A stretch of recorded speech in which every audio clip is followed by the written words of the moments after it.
জুলাই অভ্যুত্থানকে সংবিধানের অংশ না করে রাজনৈতিক দলিল হিসেবে রাখার প্রস্তাব করেছে বিএনপি। জুলাই ঘোষণাপত্রের জন্য দেয়া প্রস্তাবে দলটি মুক্তিযুদ্ধকে রেখেছে সর্বাগ্রে। তবে 4 মাস আগে জুলাই ঘোষণাপত্রের জন্য দলটি পূর্ণাঙ্গ প্রস্তাব জমা দিলেও এখনও সরকারের কোনো সাড়া পায়নি বলে জানিয়েছেন বিএনপির শীর্ষ নেতারা। সমমনা দলগুলোর নেতারা বলছেন, ঐক্যমত্য ছাড়া ঘোষণাপত্র দেয়া হলে এর গুরুত্ব থাকবে না। আরিফিন শাকিলের রিপোর্ট। শ্রীলঙ্কা আবারও রপ্তানিতে শীর্ষে।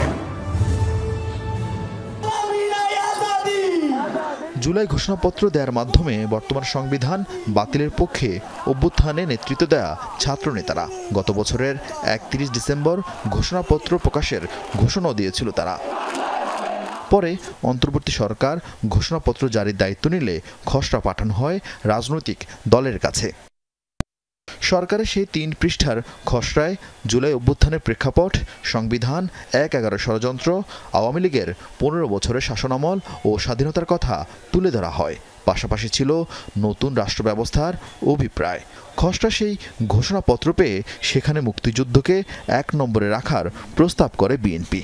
যুক্ত করে 7 নভেম্বর 90-এর স্বৈরাচার বিরোধী আন্দোলনের প্রেক্ষাপটও।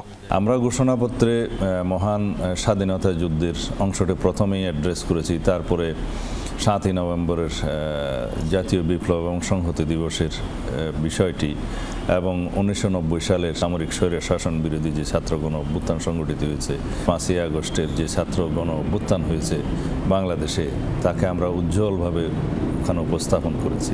জুলাই ঘোষণাপত্রের জন্য বিএনপি প্রস্তাব দেওয়ার 4 মাস পেরিয়েছে। অভ্যুত্থানেরও প্রায় 1 বছর চলছে। এ অবস্থায় সরকার কবে ঘোষণাপত্র জারি করবে তা এখনও জানায়নি। তবে অভ্যুত্থানে নেতৃত্ব দেয়া ছাত্র নেতারা ঘোষণাপত্রের মাধ্যমে সাংবিধানিক স্বীকৃতি চাইলেও এতে আপত্তি আছে বিএনপির। এটার কোনো সাংবিধানিক গুরুত্ব এবং আইনি গুরুত্ব আছে বলে আমরা মনে করি না।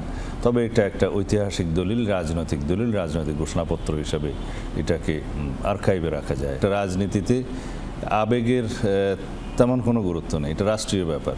বিএনপির এমন অবস্থানে সমর্থন আছে সমমনা দলগুলোর নেতাদেরও। অস্বাভাবিক পরিস্থিতিতে অনেকগুলো কাজ জনগণের চাহিদা, অভ্যুত্থানের চাহিদার জন্য সম্পন্ন করতে হয়েছে। তাহলে তার একটা ন্যায্যতার প্রশ্ন, তার একটা স্বীকৃতির প্রশ্ন, সেই জায়গা থেকে প্রক্লামেশনের কথাটা এসছে। এখন হয়তো আমরা এক ধরনের বোঝাপড়া তৈরি হতে পারে। এটা ভবিষ্যতে আমি মনে করি জাতীয় সংসদে আলাপ আলোচনার মধ্য দিয়ে এর সাংবিধানিক মর্যাদা, সংবিধানের অংশ আমরা করতে পারি কিনা। তাইলে তো বিভিন্ন সময় যে আন্দোলন হয় ওইটার জন্য আলাদা আলাদা একটা ঘোষণাপত্র দিতে হবে। তবে আমাদের সকল আন্দোলন উল্লেখ রেখে আমাদের একটা জাতীয় সনদ হিসাবে সেটা ঘোষণা করাটা আমি আমার দলের পক্ষ থেকে বাস্তব মনে করি। তারা বলছেন, ঘোষণাপত্র দেওয়ার দায়িত্ব সরকারের, এর বাইরে কোনো দল ঘোষণাপত্র দিলে তা হবে সেই দলের, যেখানে থাকবে না ঐক্যমতের প্রতিফলন। আরিফিন শাকিল, যমুনা নিউজ, ঢাকা।